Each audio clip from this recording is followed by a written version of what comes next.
తెలంగాణ సమాజం ఈ దొంగలతో జాగృతంగా ఉండాలి. చాలా మంది ఎండ చాలా అంటే చాలా తీవ్రంగా ఉంది కాబట్టి తెలంగాణ తొలి సీఎంగా కేసీఆర్ 68 ఏళ్ల వయసులో మాట్లాడిన మాట ఏమంటున్నాం? ఎంత మంచిగా చెప్పినాం మేము. స్పష్టంగా స్వచ్ఛమైన రైతుల యొక్క అధికారాలు హక్కులు కాపాడతాము, వాళ్ళకి నష్టం రాని మరి మా పాలసీ అని చెప్పి. రేవంత్ రెడ్డి వయసు ప్రస్తుతం 56 సంవత్సరాలు.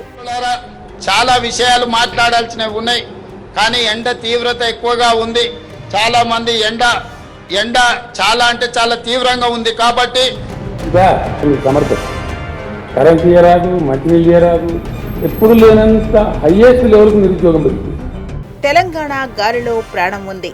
ఆ ప్రాణాన్ని నిలబెట్టిన పితామహుడు కేసీఆర్ 47 ఏళ్ల వయసులో మెడలో కండువా, కళ్లలో లక్ష్యం, కాళ్లకు చెప్పులు లేకున్నా రక్తమోడుతున్న పాదాలతో మండు టెండర్ను లెక్క చేయలేదు. తారు రోడ్లపై 100 కిలోమీటర్లు పాదయాత్ర చేశారు. ఢిల్లీ సామ్రాజ్యం గుండెల్లో సింహ స్వప్నంలా గర్జించిన ధీశాలి ఆయన. 13 ఏళ్ల పాటు అంటే 60 ఏళ్ల వయసు వచ్చే వరకు ఆయన తెలంగాణ రాష్ట్ర సాధన కోసం అలుపెరగని పోరాటం చేశారు. ఆయనది కేవలం రాజకీయ ప్రస్థానం కాదు, అలుపెరగని అగ్నిపథం.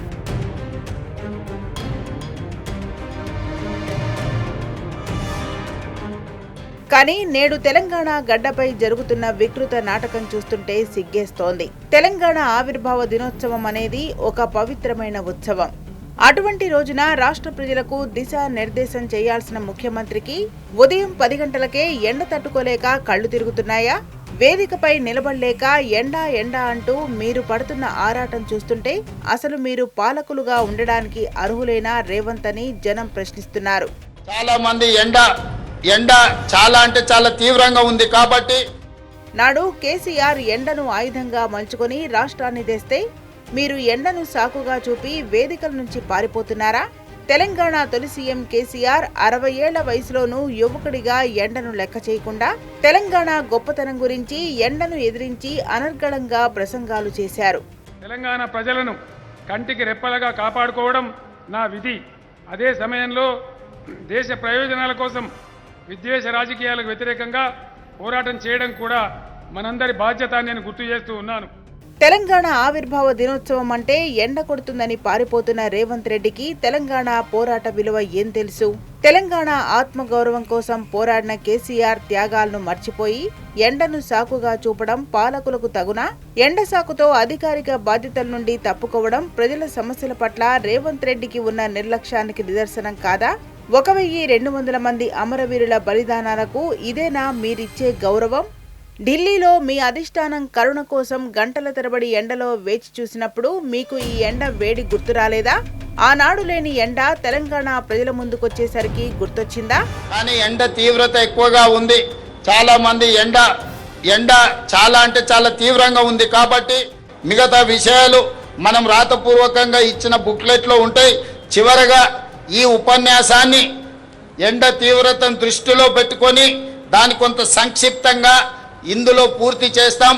అధికారం అంటే కేవలం ఏసీ గదుల్లో కూర్చోవడం కాదు రేవంత్. ప్రజల కష్టసుఖాల్లో మండు టెండల్లో వారితో కలిసి నడవడం. తెలంగాణ ఆత్మగౌరవం కేసీఆర్ లాంటి పోరాట యోధుడికి మాత్రమే తెలుసు. మీరు కేవలం కుర్చీని పట్టుకుని వేలాడే కీలుబొమ్మలు మాత్రమే.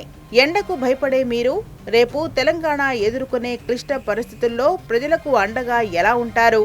మీ వాలకం చూస్తుంటే తెలంగాణను ఏలడం మీ వల్ల కాదు, కేవలం ఢిల్లీ కనుసన్నల్లో బానిసత్వం చేయటం మాత్రమే మీ నైజమని స్పష్టమవుతోంది.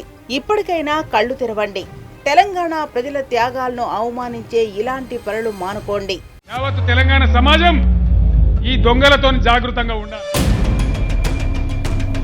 చాలా మంది ఎండ చాలా అంటే చాలా తీవ్రంగా ఉంది కాబట్టి